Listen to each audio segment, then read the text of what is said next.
Thank you.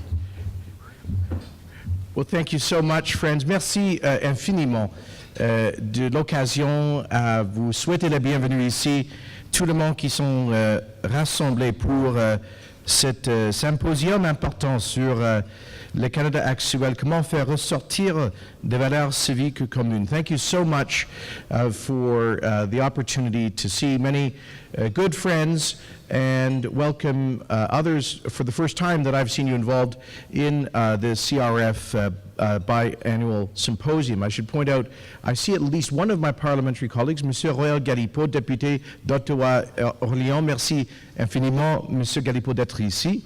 And do we have any other parliamentary colleagues? I don't see others, but some may be coming later tonight. We just, Parliament continues to sit. So welcome, for those of you who are visiting, to your nation's capital. I hope it's not too cold for you. Those of you who are from British Columbia, for example. And thank you all to the board, staff, volunteers, and sponsors of the Canadian Race Relations Foundation, but more particularly of this conference, including Metropolis, Historica Canada, In Spirit Foundation, RBC, PACE Consultants, UNESCO, Diversity Magazine, and others. I very much appreciate your presence, and those I understand of some 60 speakers who are participating in this symposium. When I look at the quality of interveners and the kinds of subjects you are addressing today and tomorrow, I wish I could spend several hours here, but alas, they have me running around on Parliament Hill most of the time. So I am delighted to say that the Government of Canada is proud to have created the Canadian Race Relations Foundation. C'était une histoire importante. Je vois Art Mickey ici, qui est le doyen de membres du conseil des directeurs de la Fondation canadienne des relations raciales. Et la présence de M. Mickey nous rappelle que cette fondation a été créée comme partie de l'entente entre le gouvernement du Canada à l'époque du Premier ministre Mulroney et la communauté canadienne d'origine japonaise. So the Canadian Race Relations Foundation, as most of you know, was the product of an agreement reached between the Government of Canada and Canada's Japanese community as part of a project of redress for the dispersal of the Canadians of Japanese origin from their homes on the West Coast during the Second World War, one of the significant historical injustices in Canada's past.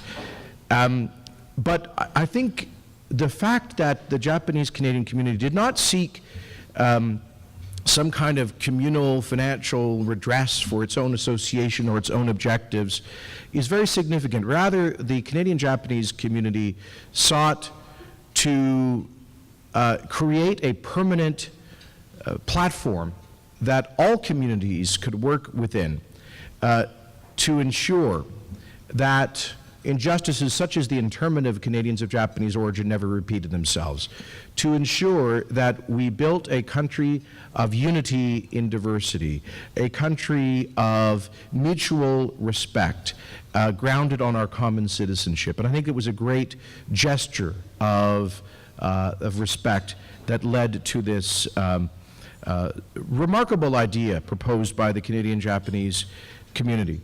And so for 17 years, this foundation has been Canada's leading agency dedicated to the elimination of racism and to strengthening our identity by promoting our fundamental values of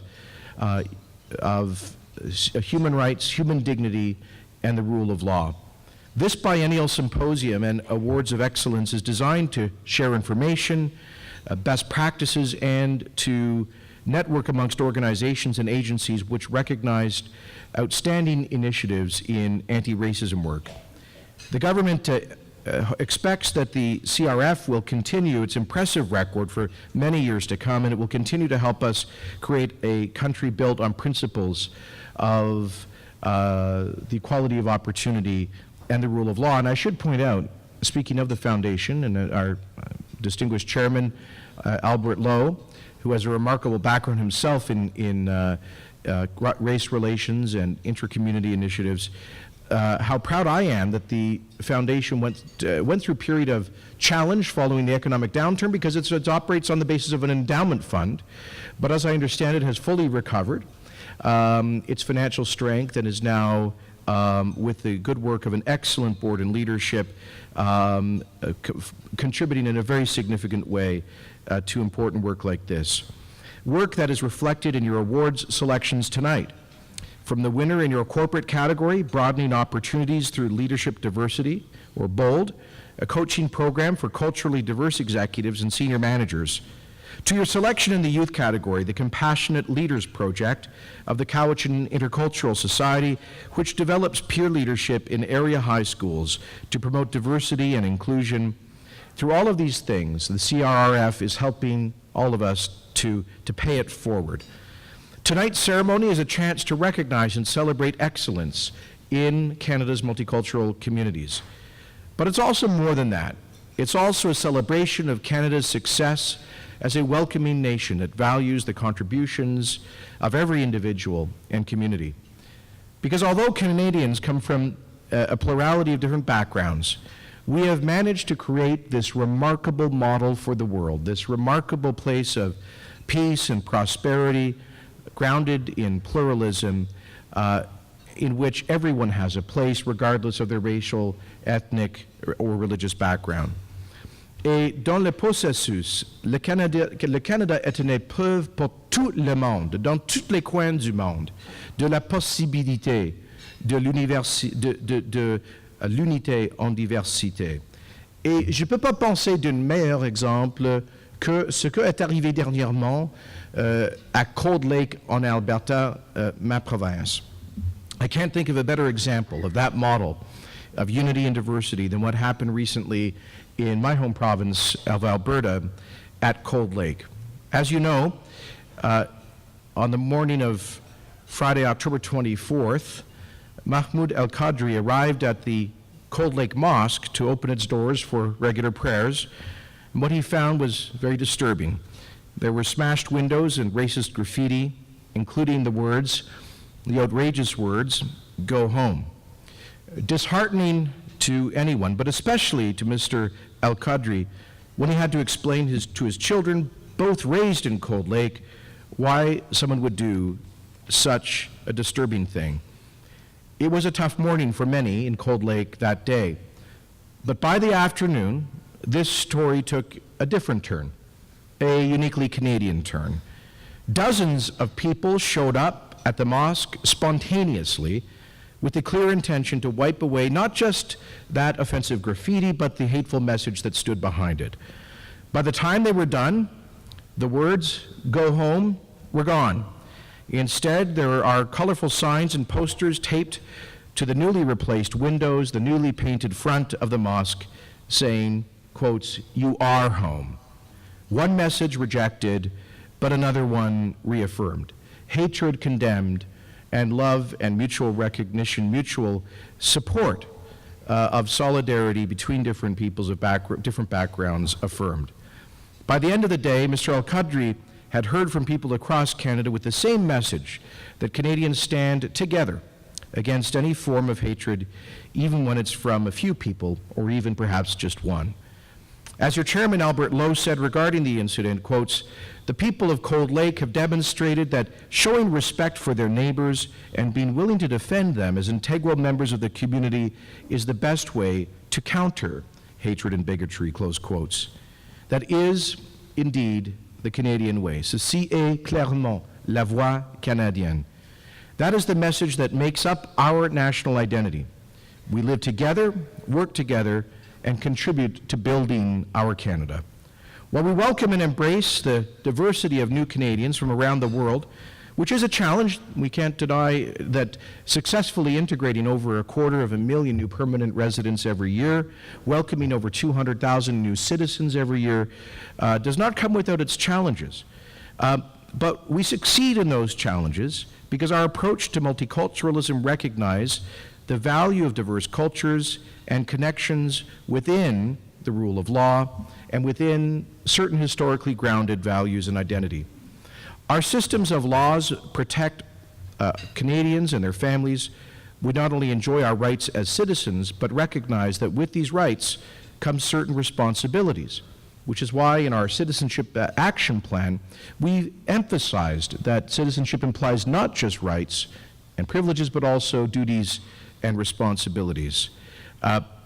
And indeed, this is why we presented in our new Citizenship Study Guide, Discover Canada, people with new Canadians with information about our history, both the good and the bad of that history. Art, you'll be pleased to know that the experience of the internment of the Japanese Canadians in the Second World War is for the first time recognized in a citizenship guide, as is the injustice of the Chinese head tax and the Exclusion Act, and the internment of Japanese Canadians in the Second World War, and other injustices. But just at the same time that we celebrate Canada's leadership role in the emancipation of the slaves in the 19th century. In fact, in the 18th century, in 1792, it was Lieutenant Governor John Graves Simcoe of Upper Canada who, with the encouragement of the Legislative Assembly of Upper Canada, adopted the first law in the British Empire banning slavery, which made Canada the North Star for the Underground Railroad. All of that is presented because this amazing example of pluralism didn't happen by accident. It happened through the sacrifices of people who've gone before us, and it happened thanks to certain institutions and democratic values.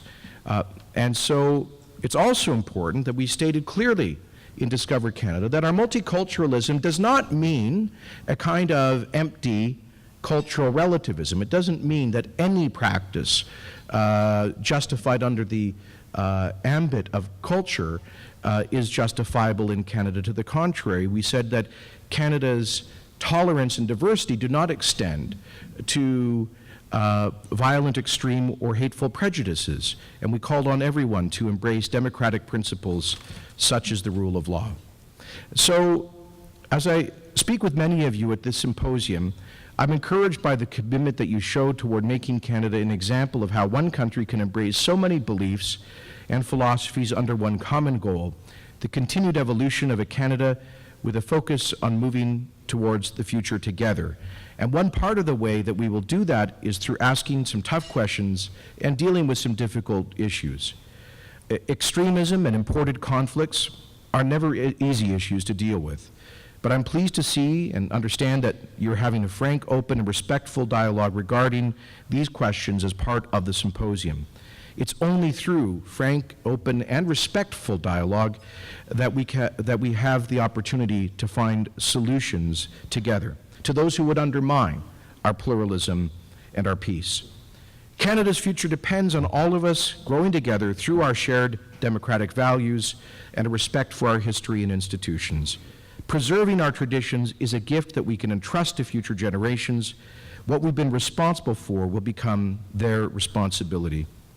I have to recall that, as you know, here in Ottawa, last month we had a dramatic day, and following a violent attack on one of our brave Canadian Armed Forces members, Corporal Nathan Cirilla, and then on our Parliament. Targets selected for their symbolic value, representing the Canadian military and representing the Canadian democracy.